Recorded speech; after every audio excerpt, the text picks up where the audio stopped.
윤석열이라는 사람이 어쨌거나 검찰권의 강화와 독립을 공약으로 내세우고 대통령이 당선이 됐는데 그거를 완전히 역행하는 반대하는 법안을 민주당이 처리하게 되면 강행 처리가 될 가능성이 높겠죠. 저쪽에 협조할 리가 없으니까. 그러면은 국민들이 볼 때 대선에 불복하는 거냐라고 생각해서 역풍이 불 수 있다. 그러면 우리는 지방선거에서 더 이건 나는 지나친 정치공학적 상상력이라고밖에 여겨지지 않는데 실제로 그런 얘기들을 하는 사람이 생길 겁니다. 이제 있을 거예요. 민주당 내에서도. 그러면 또 국민들 일각에서는 그것도 일리가 있네. 이런 분들이 또 계실 거예요. 근데 지금 중요한 거는 원칙이 무엇이었는가를 생각하는 것이고 그다음에 우리가 해야 할 국민들로부터 부여받은 숙제가 무엇이었는가를 생각하는 게 저는 중요하다고 봐요. 짧은 시간일수록 그동안에 제대로 못 해냈기 때문에 국민들로부터 신임을 잃고 선거에 진 거 아닙니까? 그러면 지금이라도 뭔가 하는 모습을 보이는 게 중요하고 지금 입만 열면 이제 소위 정치 경험이 많은 당내 중도파들이 하는 얘기가 지방선거를 이기는 게 중요하다. 지방선거에 집중해야 된다. 그 제가 물었어요. 지방선거의 가장 유효한 전략을 얘기해봐라. 어떻게 할 건지. 내가 보기에는 지방선거에 우리 지지자들이 얼마나 많이 나가서 투표하느냐가 관건이다. 지방선거는 역대 투표율이 60%가 안 됐습니다.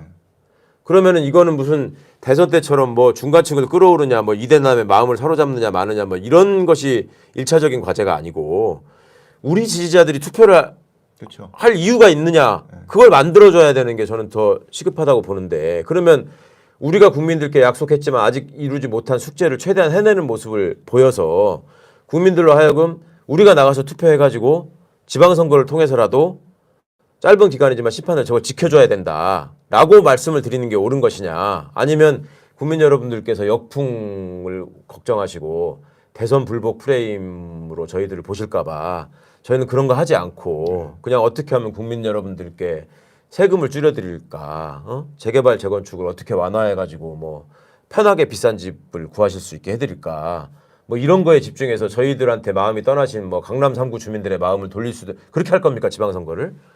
이게 말이 안 되잖아요. 그렇게 하는 거는. 170석, 180석 줬는데 뭐 했냐라는. 그거에 그 대답에 답변을 해야 되거든요. 답변을 해야 되는 거죠. 근데 항상 검찰개혁, 언론개혁을 얘기하면 걱정이 앞서 이 사람들이 뭐 선거 때문에 조금만 있다가 하자, 선거 지나면 하자라고 한 게 지금 몇 번이에요.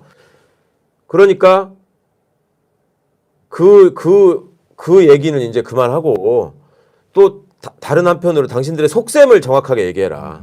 솔직히 말해서 검찰과 언론이 무섭기 때문에 그러는 거 아니냐. 그러니까 싸우고 시끄러우면 지지율이 떨어질 거다. 사람들이 등을 돌릴 거라고 막연하게 그렇게 생각하시는 분들이 있는데 그거는 입증된 적이 없고요. 네. 오히려 정말 시끄러웠는데 민주당이 저렇게까지 밀어붙이기도 하네? 라고 느꼈던 게 패스트트랙 법안 처리였어요. 그렇죠. 그 수십 명의 국회의원들이 기소까지 당하면서도 그렇죠. 패스트트랙 법안 끝까지 밀어붙였던 거 그때 인기가 얼마나 좋았습니까? 그렇죠. 그리고 검찰개혁 법안 조국 전 장관 저렇게 고초를 당하고 있을 때도 그래도 그 법안이라도 끝까지 밀어붙였던 거 그때 결국에는 선거도 대승을 했잖아요. 그러니까요. 아니 효능감이 그리고 있어야 된다. 그 중간에 그렇죠. 그게 말씀 내가 지지를 해준 거에 대한 효능감이 없기 때문에 지금 민주당에 대한 신뢰를 잃어버리신 거죠. 뽑아놓으니까 내가 원하는 일 하네? 이렇게 돼야 되는데 네. 뽑아놔도 안 뽑은 거랑 무슨 차이야? 그렇죠. 이래버리면 그러니까 과거에 너네들이 우리한테 뭐라고 그랬어? 왜 이거 안 하냐 그러면 저희가 대통령이 없어서 그렇습니다라고 얘기하더니 그 다음에 넌 왜 안 해? 그러니까 국회에서 과반 의석이 안 돼서 그렇습니다라고 얘기하더니 그러면 과반 의석도 넘게 몰아줬는데 뭐 했어? 이제 이렇게 하신 거거든요. 그런데 거기다 와서 또 다음 지방선거 때 저희가 또 보고 심지어 이런 사람도 있어요. 우리가 일방적으로 윤석열한테 당해야 된다. 정치검찰한테 당해야 된다. 그렇게 해서 고초를 겪는 걸 보면 국민들께서 마음이 이제 움직이셔서 우리에게 선거 승리를 또 하사하실 것이다. 이런 얘기를 하더라니까 나한테. 무슨 뭐 그래서 나폴리스트도 아니고 제가 아니 그런 경험은 이미 다 했다. 그러니까 조국 장관이 실제로 파렴치한 범죄자라고 생각하는 사람이 지금 얼마나 있냐. 그렇지만 저렇게 도덕적으로 매장을 시켜버리는 언론을 총동원해가지고 만신창이를 만들어 놓으니까 당신 스스로 지금 조국 장관이 억울하다고 생각하면서도 어디 가가지고 까놓고 지금 말 못하고 다니는 거 아니냐. 한명수 총리 어떻게 됐냐. 그렇게 해놓고서 지금 내심 한쪽으로는 한 구석으로는 에이 그래도 돈 받지 않았겠어라고 솔직히 생각하지 않냐. 내가 명백히 변호인으로서 내가 장담하는데 아니다. 그렇지만 그것이 수사라는 과정, 재판이라는 외피, 대법원 확정 판결이라는 결과 이런 것들이 있으니까 뭐라고 지금 말도 못하고 당하고 있지 않냐. 실제로 그 얘기에 동의할 수 없는 지점들이 많이 있음에도 불구하고 비판조차도 제대로 하지 못하는 이런 모습들을 보이고 있거든요.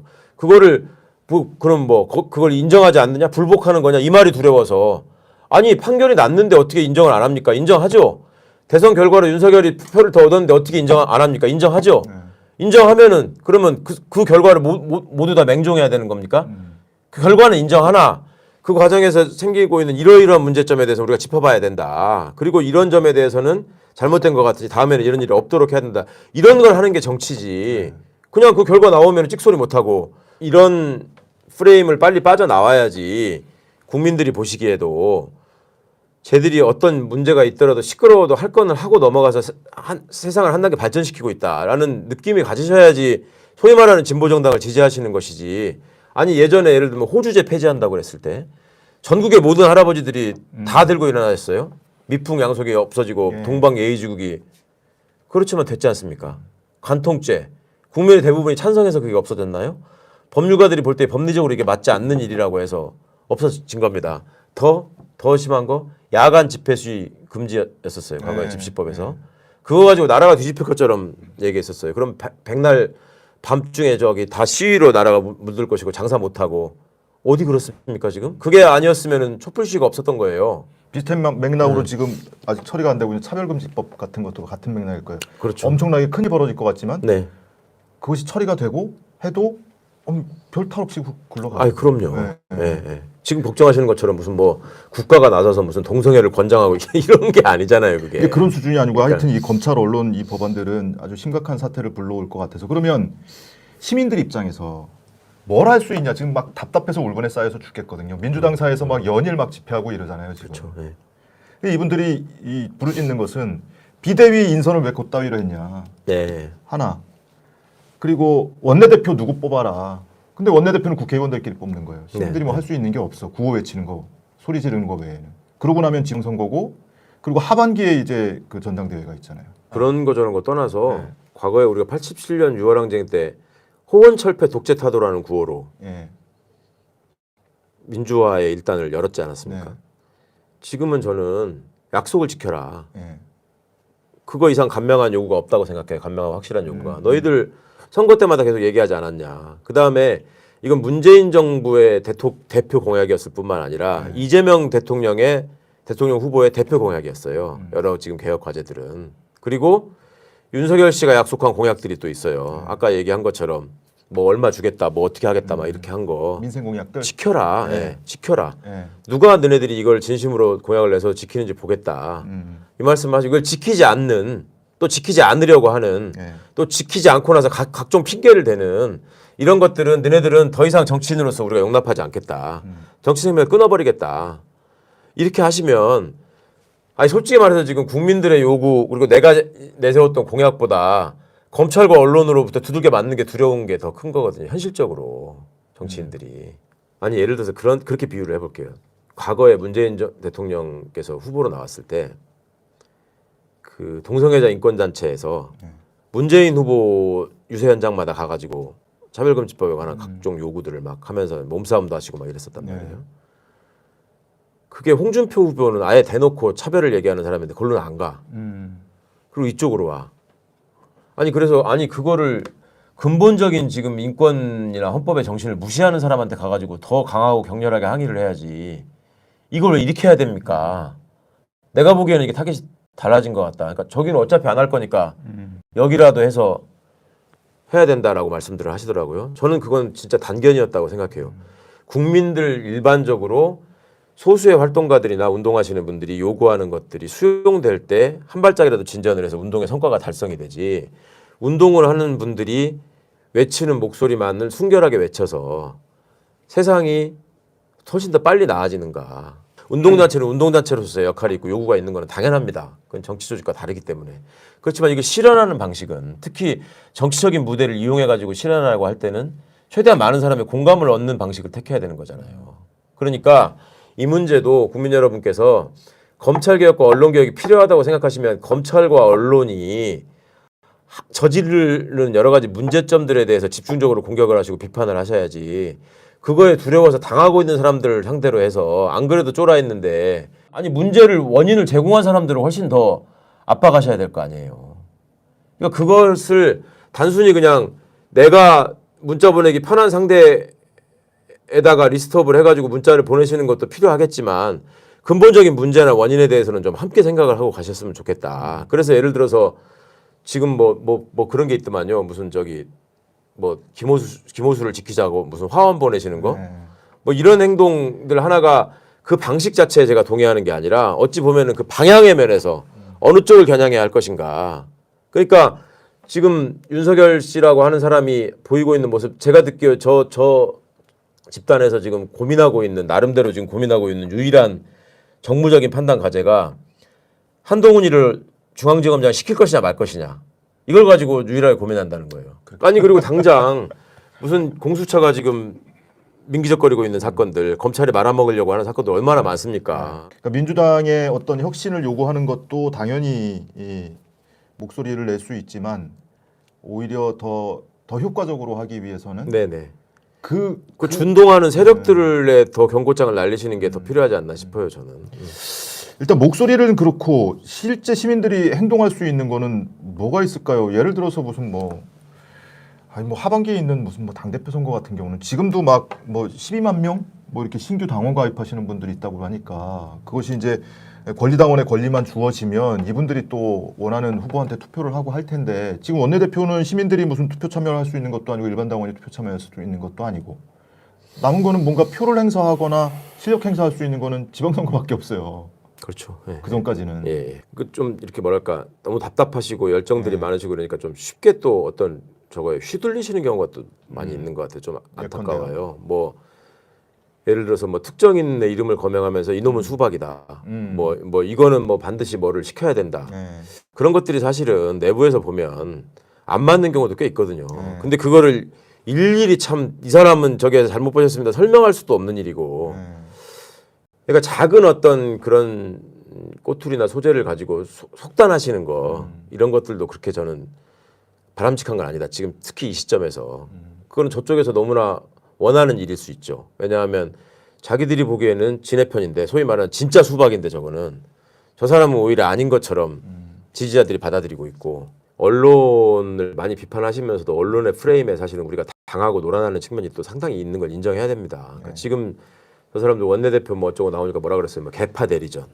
그 지금 언론이 원하는 바가 뭔지가 아마 보이실 거예요. 비대위 비판하는 것도 마찬가지예요. 이게 지금 이 사람들이 원하는 건 뭐겠습니까? 최대한 민주당이 오만해 보이고 분열하는 것처럼 보이고 혼란 상태에서 헤어나지 못하고 이걸 원하는 거 아니에요?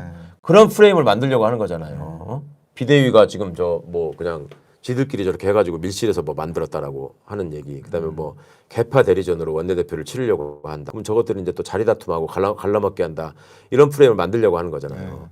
근데 어찌 보면 우리 지지자분들도 거기에 현혹되시는 측면이 있거든요. 지금 분명히. 그렇죠. 예. 물론 합당한 비판도 있고. 그렇죠. 네, 당연히 합당한 비판이 많죠. 근데 이제 언론이 짜놓은 프레임에서 빠져서 거기에 빠져서 속았는데 속은 것도 모르고 목소리를 엄청 크게 열심히 내시는 분들이 있단 말이에요. 이거는 좀 걸러야 되겠다. 그리고 비대위 부분 잠깐만 설명을 드리자면 그 절차나 무슨 방식에 대해서 여러분들이 이제 문제를 제기하시고 그 당내에서도 마찬가지고 한데 정치라는 게 현실인데 현실적인 측면에 대해서도 좀 고려를 해주셨으면 좋겠어요. 그러니까 당장 대통령 선거를 졌어. 근데 우리 지지자분들이 지금 니들 선거운동 열심히 안 하더라. 이재명 후보 무시하더라. 아니면 우리가 원하지도 않았는데 이재명 후보 뽑아놓고 뽑아달라고 해가지고 우리가 안 찍어서 너네들이 잘못이야. 공약이라고 어디서 그지 같은 거 들고 와가지고 지금 우리 보고 찍으라고. 그래서 너네들은 도대체 우리가 용서할 수가 없다. 이런 게 아니지 않습니까? 우리 지지자분들이 그래도 한다고 너네 열심히 했는데 저런 수준의 후보한테 져서 우리가 너무 안타깝고 화가 났고 낙담했다 이 말씀이시잖아요. 그러면 상당 부분의 어떤 격려가 포함되는 얘기인데 그렇다고 해서 책임을 안 질 수는 없어요. 책임은 져야 되는 거예요. 그러니까 지도부는 사퇴를 해야 되는 거예요. 그러면 지도부가 일거에 사퇴 원내대표까지 다 없어지면 그러면 그 지휘부의 공백은 어떻게 합니까? 그리고 말씀처럼 우리가 지금 2달도 남지 않은 상황에서 여러 가지 해야 될 숙제들이 있잖아요. 이건 어떻게 하냐고요. 그럼 비대위원장을 누구를 세워가지고 언제 그 사람을 이해시키고 이 내용들을 숙지를 시켜가지고 그걸 하냔 말입니다. 그러니까 그나마 택한 방식이 윤호중 대표는 안 하려고 그랬어요, 계속. 네. 왜냐하면 아니 객관적으로는 독배를 든 거예요, 지금. 지방선거에 솔직히 우리가 지금 유리한 여건이 아니잖아요. 근데 지방선거까지 어쨌거나 책임을 져야 되는 상황이에요, 비대위원장으로 가게 되면.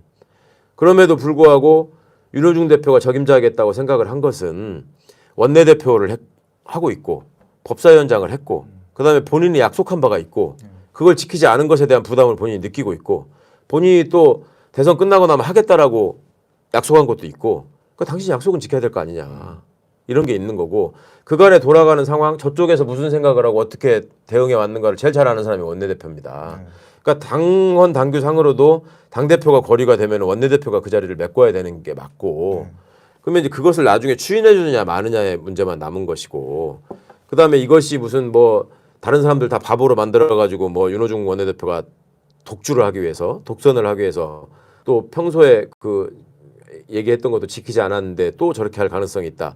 걱정하시는 것은 너무나 잘 알고 있지만 지금 이 상황에서 윤호중 비대위원장이 그런 모습을 보인다라고 하는 것은 정치적으로도 사망할 뿐만 아니라 인간적으로도 그건 용서받지 못합니다. 그리고 저 같은 사람이 열린민주당에서 합당을 한 이유가 대선 승리를 위해서 한 것인데 지금 이게 진마당에 저희는 그것이 특히 개혁과 관련한 약속을 지키지 않았다라고 해서 그거에 대해서 지금 통탄하고 있는 마당에 저게 저렇게 가고 있는 거를 만약에 그런 잘못된 방향으로 가서 꼼수를 부린다 하면은 저라도 저 가만히 있지 않습니다. 제가 남아있는 임기 동안 저기 공헌을 할 겁니다. 이게 저 과거 문재인 정부의 충성을 다짐했다가 배신한 것들 낱낱이 제가 다 실명으로 비판하고 응징할 거고요. 그다음에 국민에게 한 약속을 그렇게 좀 해주세요. 본인의 정치적 이득을 위해서 교묘한 말로 저기 하는 사람들 제가 나서서라도 여러분들께 이 사람 정치 생명 끊어주십시오라고 제가 말씀드리겠습니다. 제가 저에게 어떤 불이익이 있더라도 저는 정치 안 해도 그만인 사람입니다. 그러니까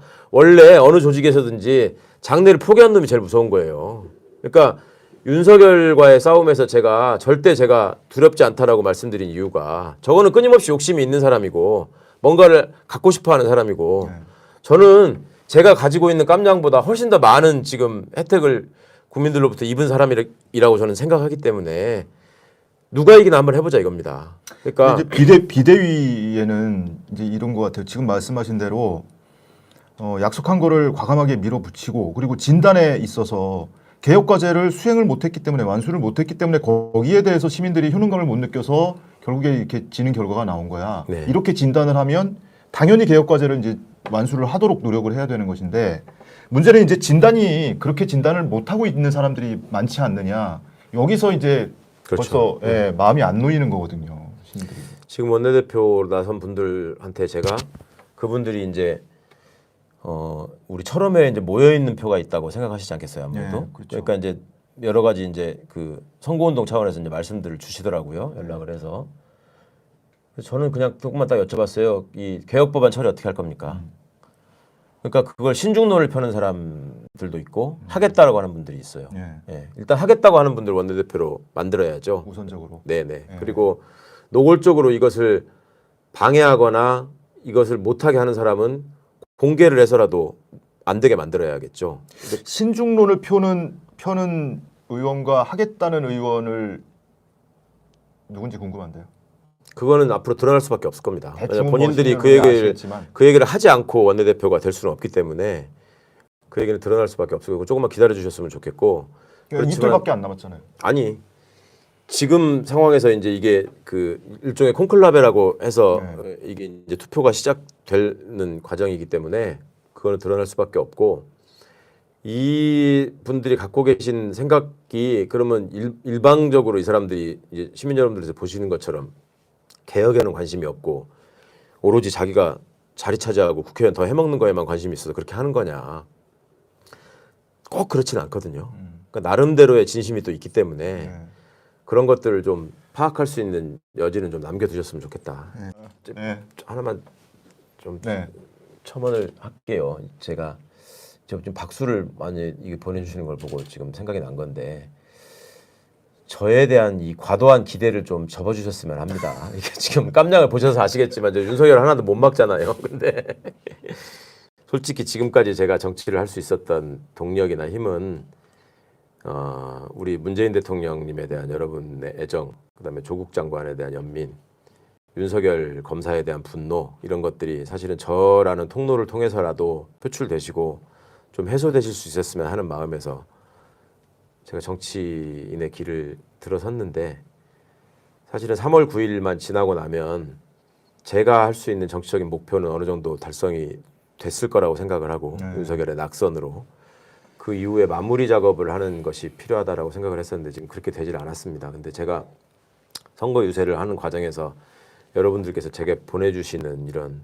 성원이나 격려가 제가 가지고 있는 깜냥보다 더 크다라는 것을 느끼고 한편으로 책임감을 많이 느꼈습니다만은 다른 한편으로는 겁이 나는 것도 사실입니다. 그러니까 저는 저 나름대로 지금 윤석열이라는 사람이 존재할 때의 쓰임새가 있는 것이지 그 이후에 무슨 여러분들께서 말씀하시는 것처럼 그렇게 뭐 커다란 과도한 쓰임새가 있을 거라고 저는 제 스스로 제가 냉정하게 저를 바라봐도 그럴 수 있는 깜냥은 안 되니까요.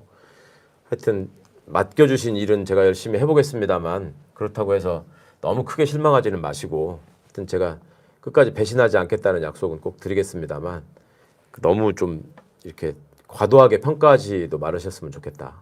아니 우리 시청자 여러분들께서 배신하지 않겠다 그리고 배신하지 않을 거야 저 사람은 그거면 충분한 것 같아요. 예. 워낙 배신의 정치를 너무 많이 봐와서 그래서 윤석열이 있으니까 내가 효용 가치가 있다라고 말씀하시는 거는 너무 좀 겸손한 말씀이시고 그거는 우리 저 시민들이 다 알아서 판단하실 겁니다. 뭘 해야 될지를 모르는 상황이었어요. 예. 당장은 이제 뭐 표로 뭐를 할 수 있는 게 눈앞에 없다 보니까 조금은 더 우리가 뭘 해야 될지 조금 선명해지지 않았을까 싶습니다.